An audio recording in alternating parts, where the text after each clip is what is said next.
सिन्दूरारुणमिन्दुकान्तिवदनं केयूरहारादिभिः दिव्यैः आभरणैः विभूषिततनुं स्वर्गादिसौख्यप्रदम् अम्बोजाभय शक्तिकुक्कुटधरं रक्ताङ्गरागोज्ज्वलम् सुब्रह्मण्यम् उपास्महे प्रणमताम् इष्टार्थसिद्धिप्रदम्।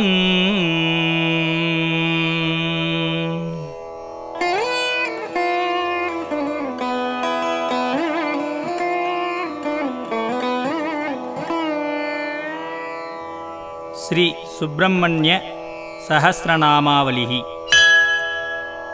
ओं अचिन्तशक्तये नमः। ओं अनघाय नमः। ओं अक्षोभ्याय नमः। ओं अपराजिताय नमः। ओं अनाथवत्सलाय नमः। ओं अमोघाय नमः। ओं अशोकाय नमः। ओं अजराय नमः। ओं अभयाय नमः। ओं अद्युताराय नमः। ओं अकहराय नमः। ओं अग्रगण्याय नमः। ओं अद्रिजासुताय नमः। ओं अनन्तमहिम्ने नमः। ओं अपाराय नमः। ओं अनन्तसौख्यप्रदाय नमः। ओं अव्ययाय नमः। ओं अनन्तमोक्षताय नमः। ओं अनाथये नमः। ओं अप्रमेयाय नमः। ओं अक्षराय नमः। ओं अच्युताय नमः। ओं अकल्मषाय नमः। ओं अभिरामाय नमः। ओं अग्रदुर्याय नमः। ओं अमितविक्रमाय नमः। ओं अनाथनाथाय नमः। ओं अमलाय नमः। ओं अप्रमत्ताय नमः। ओं अमरप्रभवे नमः। ओं अरिन्दमाय नमः। ओं अखिलाधाराय नमः। ओं अनिमादिगुणाय नमः। ओं अग्रण्ये नमः। ओं अचञ्चलाय नमः। ओं अमरस्तुत्याय नमः। ओं अकलङ्काय नमः। ओं अमितासनाय नमः। ओं अग्निभुवे नमः। ओं अनवद्यांगाय नमः। ओं अद्भुताय नमः। ओं अभीष्टदायकाय नमः। ओं अतीन्द्रियाय नमः। ओं अप्रमेयात्मने नमः। ओं अदृश्याय नमः। ओं अव्यक्तलक्षणाय नमः। ओं आपद्विनाशकाय नमः। ओं आर्याय नमः। ओं आड्याय नमः। ओं आगमसंस्तुताय नमः। ओं आर्तसंरक्षणाय नमः। ओं आद्याय नमः। ओं आनन्दाय नमः। ओं आर्यसेविताय नमः। ओं आश्रितेष्टार्थवरताय नमः। ओं आनन्दिने नमः। ओं आर्तफलप्रदाय नमः। ओं आश्चर्यरूपाय नमः। ओं आनन्दाय नमः। ओं आपन्नार्तिविनाशनाय नमः। ओं इभवक्त्रानुजाय नमः। ओं इष्टाय नमः। ओं इभासुरहरात्मजाय नमः। ओं इतिहासश्रुतिस्तुत्याय नमः। ओं इन्द्रभोगफलप्रदाय नमः। ओं इष्टापूर्तफलप्राप्तये नमः। ओं इष्टेष्टवरदायकाय नमः। ओं ईहामुद्रेष्टफलताय नमः। ओं इष्टताय नमः।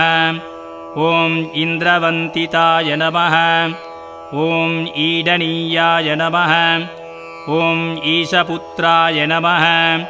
ॐ ईप्सितार्थप्रदायकाय नमः ॐ ईदिभीदिहराय नमः ॐ ईड्याय नमः ॐ ईषणत्रयवर्जिताय नमः ॐ उदारकीर्तये नमः ॐ उद्योगिने नमः ॐ उत्कृष्टोरुपराक्रमाय नमः ॐ उत्कृष्टशक्तये नमः ॐ उत्साहाय नमः ॐ उदाराय नमः ॐ उत्सवप्रियाय नमः ॐ उजृम्बाय नमः ॐ उद्भवाय नमः ॐ उग्राय नमः ॐ उदग्राय नमः ॐ उग्रलोचनाय नमः ॐ उन्मत्ताय नमः ॐ उग्रशमनाय नमः ॐ उद्वेगग्नोरकेश्वराय नमः ॐ उरुप्रभावाय नमः ॐ उदीर्णाय नमः ॐ उमापुत्राय नमः ॐ उदारतये नमः ॐ ऊर्ध्वरेतस्सुताय नमः ॐ ऊर्ध्वगदिदाय नमः ॐ ऊर्जपालकाय नमः ॐ ऊर्जिताय नमः ॐ ऊर्ध्वकाय नमः ॐ ऊर्ध्वाय नमः ॐ ऊर्ध्वलोकैकनायकाय नमः ॐ ऊर्जवते नमः ॐ ऊर्जितोदाराय नमः ॐ ऊर्जितोर्जितशासनाय नमः ॐ ऋषिदेवगणस्तुत्याय नमः ॐ ऋणत्रयविमोचनाय नमः ॐ ऋजुरूपाय नमः ॐ ऋजुकराय नमः ॐ ऋजुमार्गप्रदर्शकाय नमः ॐ ऋतम्पराय नमः ॐ ऋजुप्रीताय नमः ॐ ऋषभाय नमः ॐ वृद्धिदाय नमः ॐ मृदाय नमः ॐ लूलितोद्धारकाय नमः ॐ लूधभवपासप्रपञ्चनाय नमः ॐ येनाङ्गधरसत्पुत्राय नमः ॐ एकस्मै नमः ॐ येनो विनाशनाय नमः ॐ ऐश्वर्यदाय नमः ॐ ऐन्द्रभोगिने नमः ॐ ऐदिह्याय नमः ॐ ऐन्द्रवन्दिताय नमः ॐ ओजस्विने नमः ॐ ओषधिस्थानाय नमः ॐ ओजदाय नमः ॐ ओदनप्रदाय नमः ॐ औदार्यशीलाय नमः ॐ औमेयाय नमः ॐ औग्राय नमः ॐ औन्नद्यदायकाय नमः ॐ औदार्याय नमः ॐ औषधकराय नमः ॐ औषधाय नमः ॐ औषधाकराय नमः ॐ अंशुमालिने नमः ॐ अंशुमालीड्याय नमः ॐ अम्बिकातनयाय नमः ॐ अन्नदाय नमः ॐ अन्धकारिसुदाय नमः ॐ अन्धद्वहारिणे नमः ॐ अम्बुजलोचनाय नमः ॐ अस्तमायाय नमः ॐ अमराधीशाय नमः ॐ अस्पष्टाय नमः ॐ अस्तोकपुण्यताय नमः ॐ अस्तामित्राय नमः ॐ अस्तरूपाय नमः ॐ अस्कलत्सुगदिदायकाय नमः ॐ कार्तिकेयाय नमः ॐ कामरूपाय नमः ॐ कुमाराय नमः ॐ क्रौञ्चधारणाय नमः ॐ कामदाय नमः ॐ कारणाय नमः ॐ काम्याय नमः ॐ कमनीयाय नमः ॐ कृपाकराय नमः ॐ काञ्चनाभाय नमः ॐ कान्तियुक्ताय नमः ॐ कामिने नमः ॐ कामप्रदाय नमः ॐ कवये नमः ॐ कीर्तिकृते नमः ॐ कुक्कुटधराय नमः ॐ कूटस्थाय नमः ॐ कुवलेक्षणाय नमः ॐ कुङ्कुमाङ्गाय नमः ॐ क्लमहराय नमः ॐ कुशलाय नमः ॐ कुक्कुटध्वजाय नमः ॐ कृशानुसम्भवाय नमः ॐ क्रूराय नमः ॐ क्रूरघ्नाय नमः ॐ कलितापहृते नमः ॐ कामरूपाय नमः ॐ कल्पतरवे नमः ॐ कान्ताय नमः ॐ कामितदायकाय नमः ॐ कल्याणकृते नमः ॐ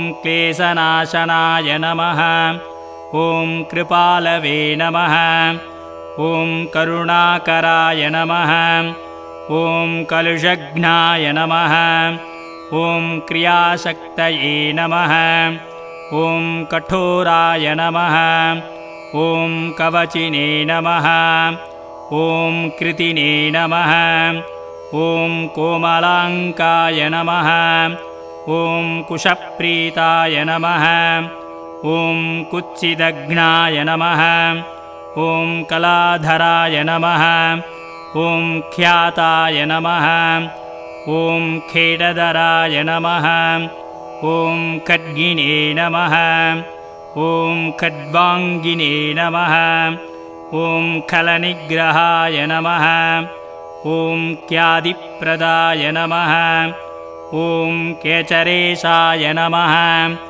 ॐ क्यादेहाय नमः ॐ केचरस्तुताय नमः ॐ करतापहराय नमः ॐ कस्ताय नमः ॐ केचराय नमः ॐ केचराश्रयाय नमः ॐ कण्ठेन्दुमौलितनयाय नमः ॐ खेलाय नमः ॐ खेचरपालकाय नमः ॐ कस्थलाय नमः ॐ कण्ठितार्काय नमः ॐ केचरीजनपूजिताय नमः ॐ काङ्गेयाय नमः ॐ गिरिजापुत्राय नमः ॐ गणनाथानुजाय नमः ॐ गुहाय नमः ॐ गोप्त्रे नमः ॐ गीर्वाणसंसेव्याय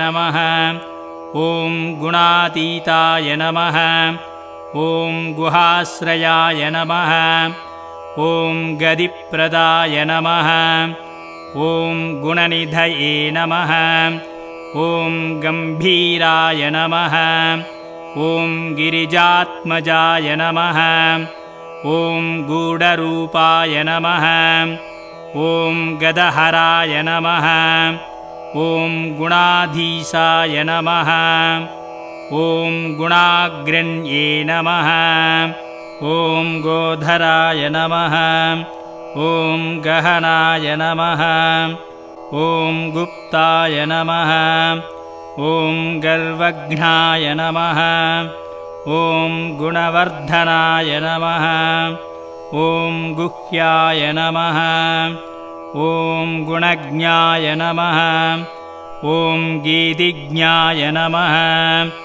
ॐ गदातङ्काय नमः ॐ गुणाश्रयाय नमः ॐ गद्यपद्यप्रियाय नमः ॐ गुण्याय नमः ॐ गोस्तुताय नमः ॐ गगनेचराय नमः ॐ गणनीयचरित्राय नमः ॐ गदक्लेशाय नमः ॐ गुणार्णवाय नमः ॐ घूर्णिताक्षाय नमः ॐ घृणानिधये नमः ॐ गणगम्भीरघोषणाय नमः ॐ गण्डानादप्रियाय नमः ॐ घोषाय नमः ॐ घोराघोगविनाशनाय नमः ॐ घनानन्ताय नमः ॐ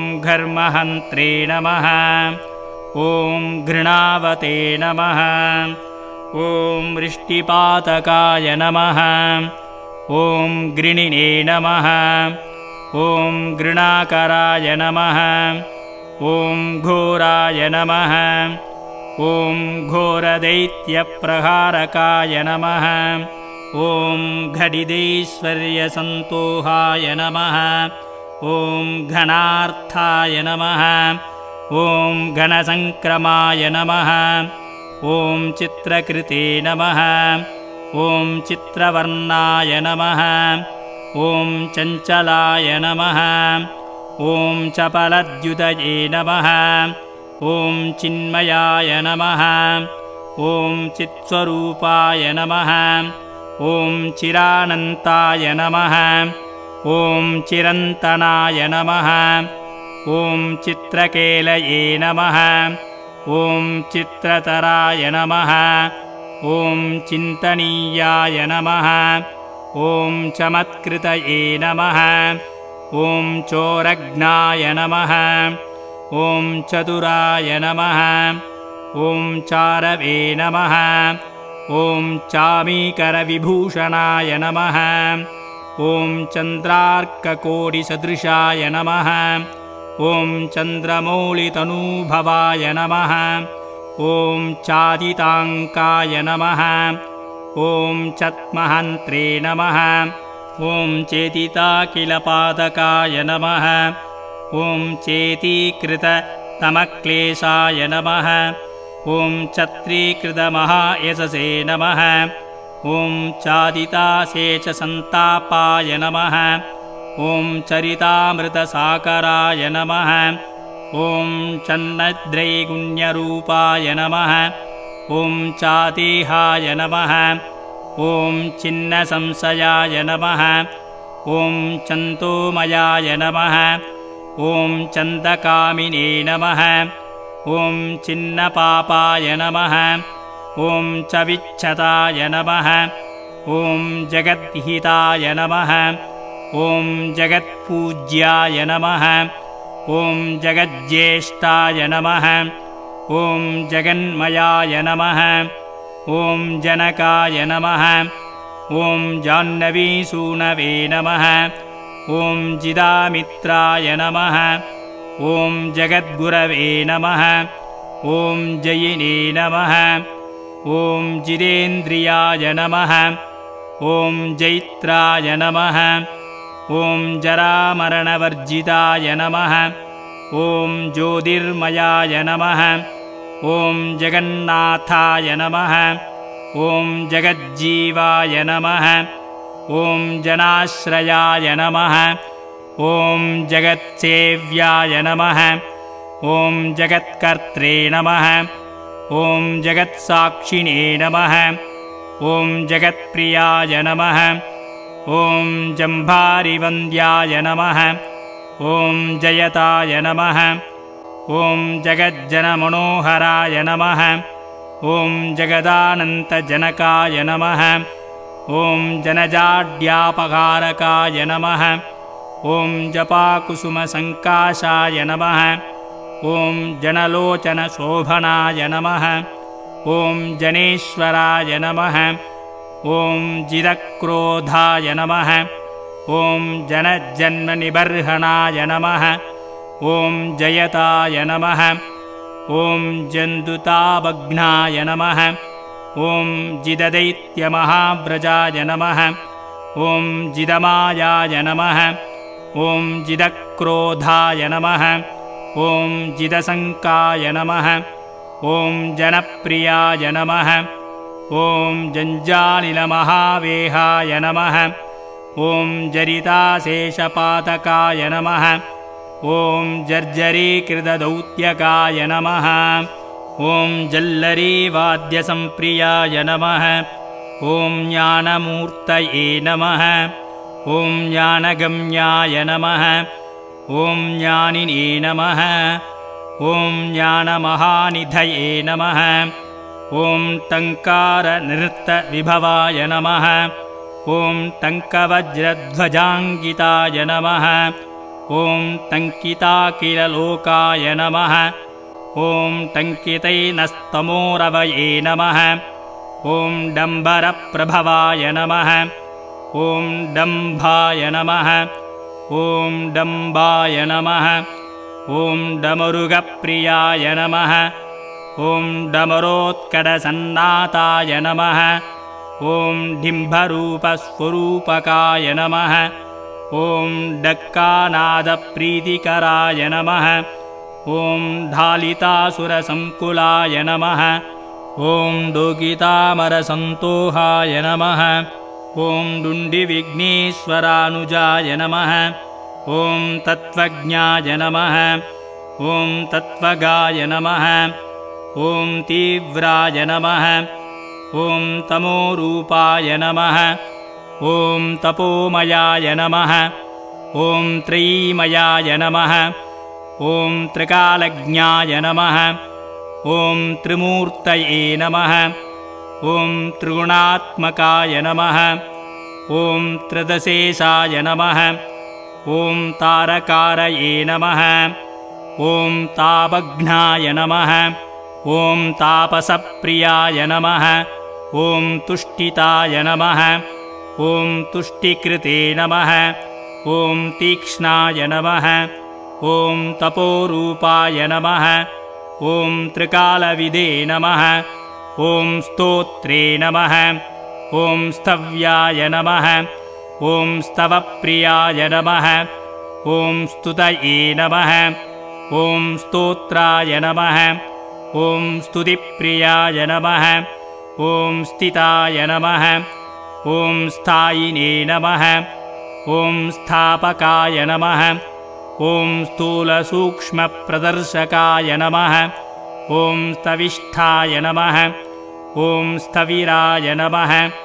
ॐ स्थूलाय नमः ॐ स्थानदाय नमः ॐ स्थैर्यताय नमः ॐ स्थिराय नमः ॐ दान्ताय नमः ॐ दयापराय नमः ॐ दात्रे नमः ॐ दुरिदघ्नाय नमः ॐ दुरासताय नमः ॐ दर्शनीयाय नमः ॐ दयासाराय नमः ॐ देवदेवाय नमः ॐ दयानिधये नमः ॐ दुराधर्षाय नमः ॐ दुर्विगाह्याय नमः ॐ दक्षाय नमः ॐ दर्बणशोभिताय नमः ॐ दुर्धराय नमः ॐ दानशीलाय नमः ॐ द्वादशाक्षाय नमः ॐ द्विषड्भुजाय नमः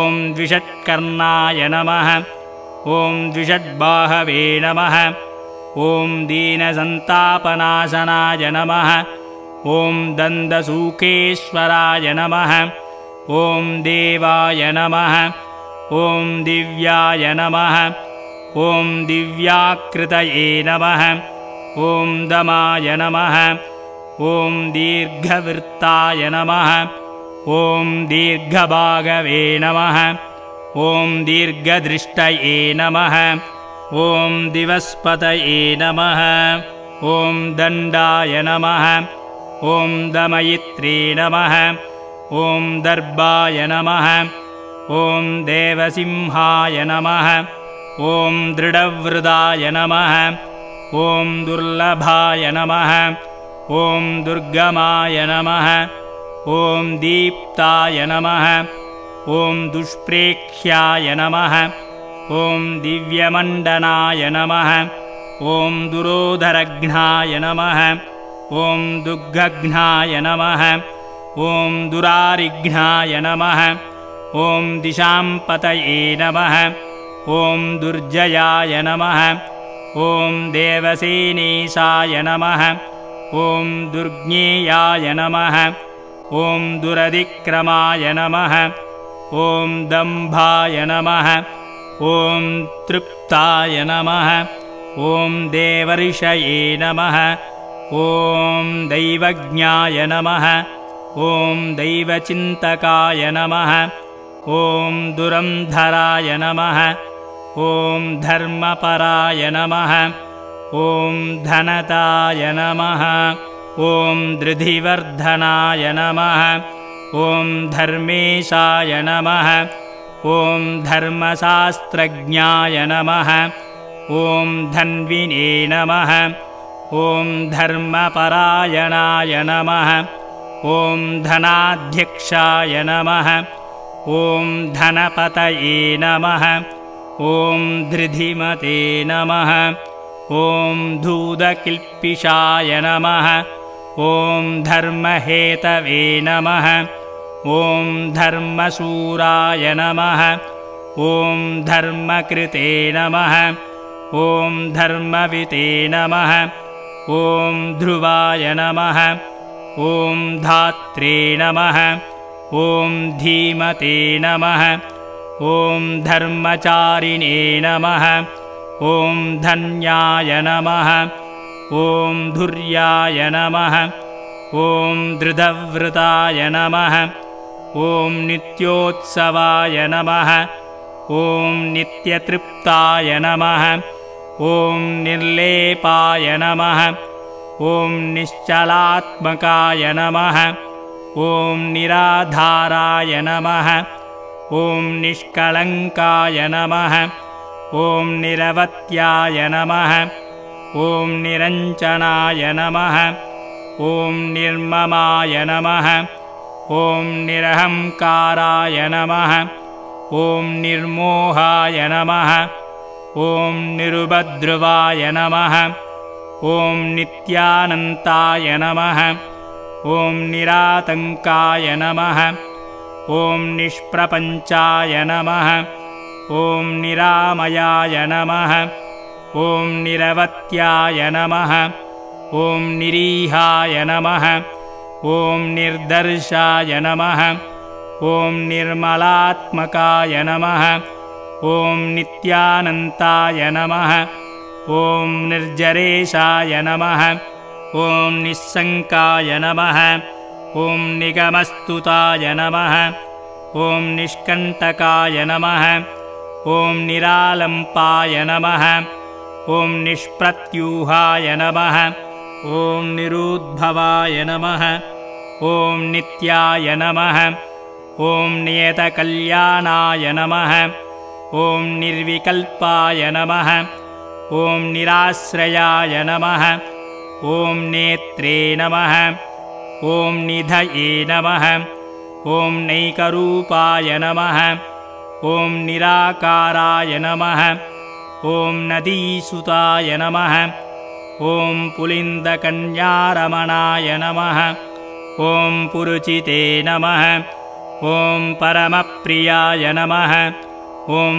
प्रत्यक्षमूर्तये नमः ॐ प्रत्यक्षाय नमः ॐ परेशाय नमः ॐ पूर्णपुण्यताय नमः ॐ पुण्याकराय नमः ॐ पुण्यरूपाय नमः ॐ पुण्याय नमः ॐ पुण्यपरायणाय नमः ॐ पुण्योदयाय नमः ॐ परस्मै ज्योतिषे नमः ॐ पुण्यकृते नमः ॐ पुण्यवर्धनाय नमः ॐ परानन्ताय नमः ॐ परतराय नमः ॐ पुण्यकीर्तये नमः ॐ पुरातनाय नमः ॐ प्रसन्नरूपाय नमः ॐ प्राणेशाय नमः ॐ पन्नकाय नमः ॐ पापनाशनाय नमः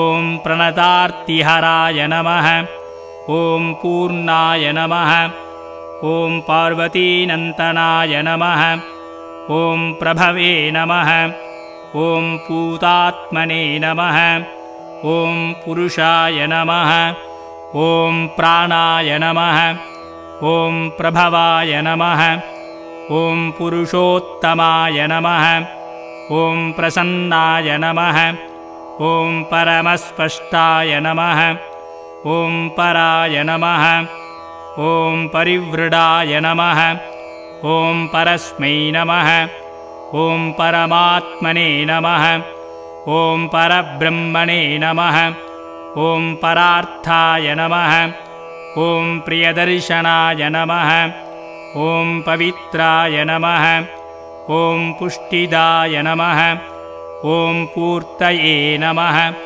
ॐ पिङ्गलाय नमः ॐ पुष्टिवर्धनाय नमः ॐ पापहारिणे नमः ॐ पाशधराय नमः ॐ प्रमत्तासुरशिक्षकाय नमः ॐ पावनाय नमः ॐ पावकाय नमः ॐ पूज्याय नमः ॐ पूर्णानन्ताय नमः ॐ परात्पराय नमः ॐ पुष्कलाय नमः ॐ प्रवराय नमः ॐ पूर्वस्मै नमः ॐ पितृभक्ताय नमः ॐ पुरोगमाय नमः ॐ प्राणदाय नमः ॐ प्राणिजनकाय नमः ॐ प्रतिष्ठाय नमः ॐ पावकोद्भवाय नमः ॐ परब्रह्मस्वरूपाय नमः ॐ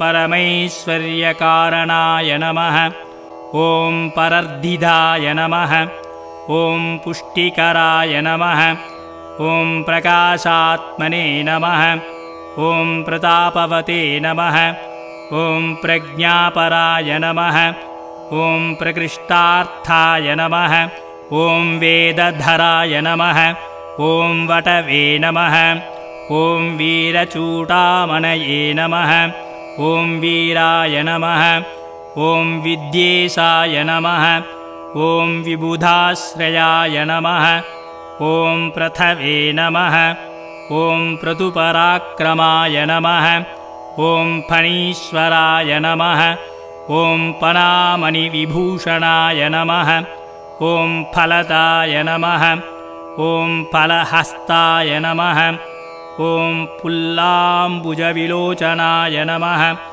ॐ पुडच्चामितपापूकाय नमः ॐ फणिराजविभूषणाय नमः ॐ बाहुलेयाय नमः ॐ ब्रह्मरूपाय नमः ॐ बलिष्ठाय नमः ॐ बलिने नमः ॐ ब्रह्मेश विष्णुरूपाय नमः ॐ बुद्धाय नमः ॐ बुद्धिमताम्बराय नमः ॐ बालरूपाय नमः ॐ ब्रह्मगर्भाय नमः ॐ ब्रह्मचारिणे नमः ॐ बुधप्रियाय नमः ॐ बहुश्रुताय नमः ॐ बहुमतये नमः ॐ ब्रह्मण्याय नमः ॐ ब्राह्मणप्रियाय नमः ॐ बलप्रमथनाय नमः ॐ ब्रह्मणे नमः ॐ बहुरूपाय नमः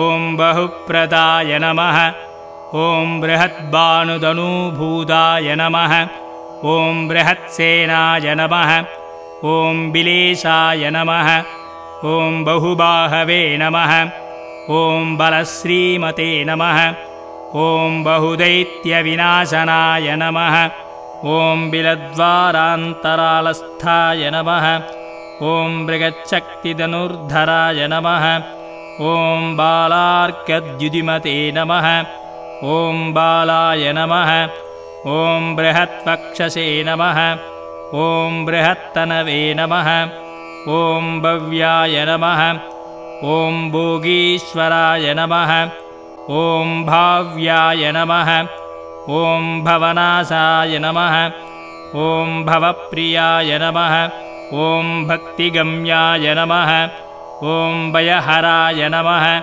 ॐ भावज्ञाय नमः ॐ भक्तसुप्रियाय नमः ॐ भुक्तिमुक्तिप्रदाय नमः ॐ भोगिने नमः ॐ भगवते नमः ॐ भाग्यवर्धनाय नमः ॐ ब्राजिष्णवे नमः ॐ भावनाय नमः ॐ भर्त्रे नमः ॐ भीमाय नमः ॐ भीमपराक्रमाय नमः ॐ भूदिताय नमः ॐ भूदिकृते नमः ॐ भोक्त्रे नमः ॐ भूतात्मने नमः ॐ भुवनेश्वराय नमः ॐ भावकाय नमः ॐ भाग्यकृते नमः ॐ भेषजाय नमः ॐ पावकेष्टाय नमः ॐ भवोद्भवाय नमः ॐ भवतापप्रशमनाय नमः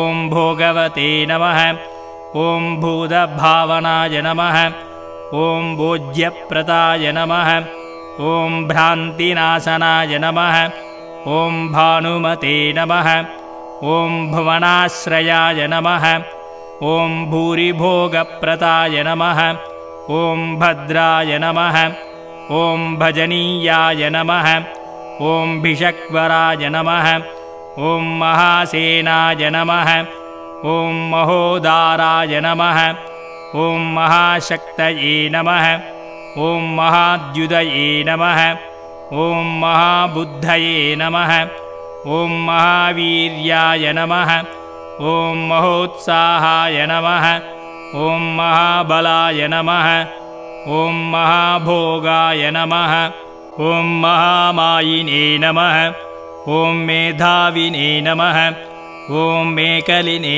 नमः ॐ महते नमः ॐ मुनिस्तुत्याय नमः ॐ महामान्याय नमः ॐ महानन्दाय नमः ॐ महायशसे नमः ॐ महोर्जिताय नमः ॐ माननिधये नमः ॐ मनोरथफलप्रदाय नमः ॐ महोदयाय नमः ॐ महापुण्याय नमः ॐ महाबलपराक्रमाय नमः ॐ मानदाय नमः ॐ मदिदाय नमः ॐ मालिने नमः ॐ मुक्तामालाविभूषिताय नमः ॐ मनोहराय नमः ॐ महामुख्याय नमः ॐ महर्धये नमः ॐ मूर्तिमते नमः ॐ मुनये नमः ॐ महोत्तमाय नमः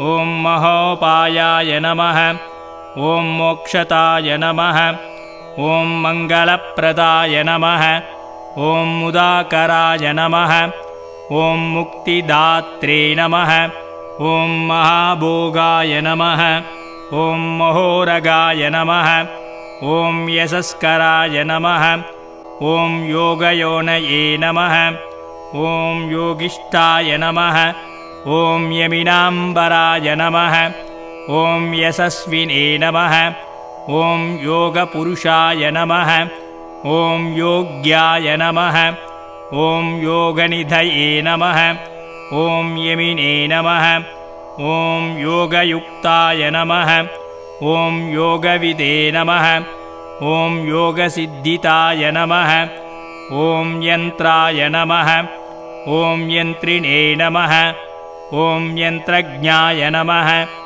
ॐ यन्त्रवते नमः ॐ यन्त्रवागहाय नमः ॐ यादनारहिताय नमः ॐ योगिने नमः ॐ योगीशाय नमः ॐ योगिनां वराय नमः ॐ रमणीयाय नमः ॐ रम्यरूपाय नमः ॐ रसज्ञाय नमः ॐ रसभावकाय नमः ॐ रञ्जनाय नमः ॐ रञ्चिताय नमः ॐ रागिणे नमः ॐ रुचिराय नमः ॐ रुद्रसम्भवाय नमः ॐ रणप्रियाय नमः ॐ रणोदाराय नमः ॐ रागद्वेषविनाशकाय नमः ॐ रत्नार्चिरुचिराय नमः ॐ रम्याय नमः ॐ रूपलावण्यविग्रहाय नमः ॐ रत्नभूषणाय नमः ॐ रत्नाङ्गदराय नमः ॐ रमणीयकाय नमः ॐ रुचिकृते नमः ॐ रोचमानाय नमः ॐ रञ्चिताय नमः ॐ रोगनाशनाय नमः ॐ राजीवाक्षाय नमः ॐ राजराजाय नमः ॐ रक्तमाल्यानुलेपनाय नमः ॐ ऋक्यजुस्सामसंस्तुत्याय नमः ॐ रजःसत्त्वगुणान्विताय नमः ॐ रजनीशकलारम्याय नमः ॐ रत्नकुण्डलमण्डिताय नमः ॐ रत्नसन्मौलिशोभाढ्याय नमः ॐ रणन्मञ्जीरभूषणाय नमः ॐ लोकैकनाथाय नमः ॐ लोकेशाय नमः ॐ ललिताय नमः ॐ लोकनायकाय नमः ॐ लोकशिक्षाय नमः ॐ लोकरक्षाय नमः ॐ लोकलोचनरञ्चिताय नमः ॐ लोकचूडामणये नमः ॐ लोकवन्त्याय नमः ॐ लावण्यविग्रहाय नमः ॐ लोकाध्यक्षाय नमः ॐ लीलावते नमः ॐ लोकोत्तरगुणान्विताय नमः ॐ लोकबन्धवे नमः ॐ लोकनाथाय नमः ॐ लोकत्रयमहाहिताय नमः ॐ वरिष्ठाय नमः ॐ वरदाय नमः ॐ वन्द्याय नमः ॐ विशिष्टाय नमः ॐ विक्रमाय नमः ॐ विभवे नमः ॐ विबुधाग्रचराय नमः ॐ वश्याय नमः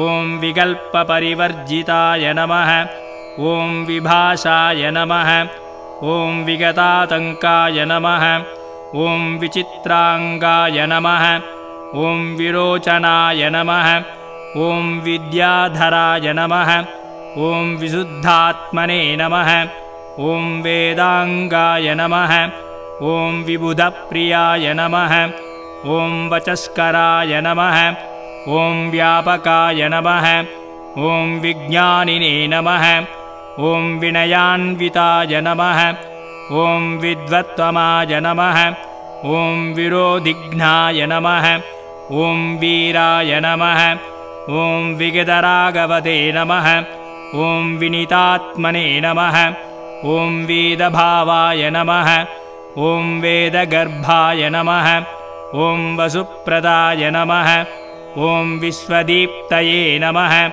ॐ विशालाक्षाय नमः ॐ विजितात्मने नमः ॐ विभावनाय नमः ॐ वेदवेद्याय नमः ॐ विधेयात्मने नमः ॐ वेददोषाय नमः ॐ वेदविदे नमः ॐ विश्वकर्मणे नमः ॐ वेदभयाय नमः ॐ वागीशाय नमः ॐ वासवार्चिताय नमः ॐ वीरध्वंसाय नमः ॐ विश्वमूर्तये नमः ॐ विश्वरूपाय नमः ॐ वराननाय नमः ॐ विशाखाय नमः ॐ विमलाय नमः ॐ वाग्मिने नमः ॐ विदुषे नमः ॐ वेदधराय नमः ॐ वडवे नमः ॐ वीरचूडामणये नमः ॐ वीराय नमः ॐ विद्येशाय नमः ॐ विबुधाश्रयाय नमः ॐ विजयिने नमः ॐ वेत्रे नमः ॐ वरीयसे नमः ॐ वीरजाय नमः ॐ वसवे नमः ॐ वीरज्ञाय नमः ॐ विज्वराय नमः ॐ वेद्याय नमः ॐ वेगवते नमः ॐ वीर्यवते नमः ॐ वसिने नमः ॐ वरशीलाय नमः ॐ वरगुणाय नमः ॐ विशोकाय नमः ॐ वज्रधारकाय नमः ॐ शरजन्मने नमः ॐ शक्तिधराय नमः ॐ शत्रुघ्नाय नमः ॐ शिखिवाहनाय नमः ॐ श्रीमते नमः ॐ शिष्टाय नमः ॐ शुचये नमः ॐ शुद्धाय नमः ॐ श्रुतिसागराय नमः ॐ शाश्वताय नमः ॐ शरण्याय नमः ॐ सुभदाय नमः ॐ शर्मणे नमः ॐ शिष्टेष्टाय नमः ॐ शुभलक्षणाय नमः ॐ शान्ताय नमः ॐ शूलधराय नमः ॐ श्रेष्ठाय नमः ॐ शुद्धात्मने नमः। ॐ शङ्करप्रियाय नमः। ॐ सिद्धिकण्ठात्मजाय नमः। ॐ शूराय नमः। ॐ शान्तिताय नमः। ॐ शोकनाशनाय नमः। ॐ षण्मातुराय नमः। ॐ षण्मुखाय नमः। ॐ षड्गुणैश्वर्यसंयुताय नमः। ॐ षट्चक्रस्थाय नमः। ॐ षडुर्विघ्नाय नमः। ॐ षडङ्गश्रुतिपारकाय नमः। ॐ षड्भावरहिताय नमः। ॐ षट्काय नमः। ॐ षट्शास्त्रश्रुतिपारकाय नमः। ॐ षड्वर्गधात्रे नमः। ॐ षड्ग्रीवाय नमः। ॐ षडरिघ्नाय नमः। ॐ षडाश्रयाय नमः। ॐ षड्ग्रीडधराय नमः। ॐ षडाधाराय नमः। ॐ षट्क्रमाय नमः। ॐ षट्कोणमध्यनिलयाय नमः। ॐ षण्डद्वपरिहारकाय नमः। ॐ शेणान्ये नमः। ॐ सुभकाय नमः। ॐ स्कन्दाय नमः। ॐ सुरानन्ताय नमः। ॐ सदाङ्गदये नमः। ॐ सुब्रह्मण्याय नमः। ॐ सुराध्यक्षाय नमः। ॐ सर्वज्ञाय नमः। ॐ सर्वगाय नमः। ॐ सुखिने नमः। ॐ सुलभाय नमः। ॐ सिद्धिदाय नमः। ॐ सौम्याय नमः। ॐ सिद्धेशाय नमः। ॐ सिद्धिसाधनाय नमः। ॐ सिद्धार्थाय नमः। ॐ सिद्धसङ्कल्पाय नमः। ॐ सिद्धाय नमः। ॐ साधवे नमः। ॐ सुरेश्वराय नमः। ॐ सुभुजाय नमः। ॐ सर्वदृशे नमः। ॐ साक्षिणे नमः। ॐ सुप्रसादाय नमः। ॐ सनातनाय नमः। ॐ सुधापतये नमः। ॐ स्वयं ज्योतिषे नमः। ॐ स्वयंभुवे नमः। ॐ सर्वतोमुखाय नमः। ॐ समर्थाय नमः। ॐ सत्कृतये नमः। ॐ सूक्ष्माय नमः। ॐ सुघोषाय नमः। ॐ सुखताय नमः। ॐ सुहृते नमः। ॐ सुप्रसन्नाय नमः। ॐ सुरश्रेष्ठाय नमः। ॐ सुशीलाय नमः। ॐ सत्त्वसायकाय नमः। ॐ सम्भाव्याय नमः। ॐ सुमनससेव्याय नमः। ॐ सकलागमपारगाय नमः। ॐ सुव्यक्ताय नमः। ॐ सच्चिदानन्ताय नमः। ॐ सुवीराय नमः। ॐ सुजनाश्रयाय नमः। ॐ सर्वलक्षणसम्पन्नाय नमः। ॐ सत्यधर्मपरायणाय नमः। ॐ सर्वदेवमयाय नमः। ॐ सत्याय नमः। ॐ सदामृष्टान्नदायकाय नमः। ॐ सुधापिने नमः। ॐ सुमनसे नमः। ॐ सत्याय नमः। ॐ सर्वविघ्नविनाशनाय नमः। ॐ सर्वदुःखप्रशमनाय नमः। ॐ सुकुमाराय नमः। ॐ सुलोचनाय नमः। ॐ सुग्रीवाय नमः। ॐ सुहृदये नमः। ॐ साराय नमः। ॐ सुराराध्याय नमः। ॐ सुविक्रमाय नमः। ॐ सुरारिघ्नाय नमः। ॐ स्वर्णवर्णाय नमः। ॐ सर्पराजाय नमः। ॐ सदाशुचये नमः। ॐ सप्तार्चिभुवे नमः। ॐ सुरवराय नमः। ॐ सर्वायुधविशारदाय नमः। ॐ अस्थिचर्माम्बरानुताय नमः। ॐ अस्थिवागणसेविताय नमः। ॐ हस्तचित्रायुधधराय नमः। ॐ हृदादाय नमः। ॐ अजिदाननाय नमः। ॐ हेमभूषाय नमः। ॐ हरिद्वर्णाय नमः। ॐ हृष्टिताय नमः। ॐ हृष्टिवर्धनाय नमः। ॐ हेलाद्रिभिदे नमः ॐ हंसरूपाय नमः ॐ हुंकारहतकिल्पिषाय नमः ॐ हेमाद्रिजाततनुजाय नमः ॐ हरिकेशाय नमः ॐ हिरण्मयाय नमः ॐ हृद्याय नमः ॐ हृष्टाय नमः ॐ हरिसखाय नमः ॐ हंसाय नमः ॐ हंसगदये नमः ॐ हविषे नमः ॐ हिरण्यवर्णाय नमः ॐ हितहृते नमः ॐ हर्षताय नमः ॐ हेमभूषणाय नमः ॐ हरप्रियाय नमः ॐ हितकराय नमः ॐ हतपापाय नमः ॐ हरोद्भवाय नमः ॐ क्षेमताय नमः ॐ क्षेमकृते नमः ॐ क्षेम्याय नमः ॐ क्षेत्रज्ञाय नमः ॐ क्षामवर्जिताय नमः ॐ क्षेत्रपालाय नमः ॐ क्षमाधाराय नमः ॐ क्षेमक्षेत्राय नमः ॐ क्षुत्रघ्नाय नमः ॐ शान्तिदाय नमः ॐ क्षेमाय नमः ॐ चिदिभूषाय नमः ॐ क्षमाश्रयाय नमः ॐ चालिधागाय नमः ॐ चिदिधराय नमः ॐ क्षीणसंरक्षणक्षमाय नमः ॐ क्षणभङ्गुरसन्नद्धगणसोऽभिगवर्धकाय नमः ॐ क्षितिबृह्णादतनयामुखपङ्कजभास्कराय नमः ॐ क्षदाहिताय नमः ॐ क्षराय नमः ॐ क्षन्त्रे नमः ॐ क्षतदोषाय नमः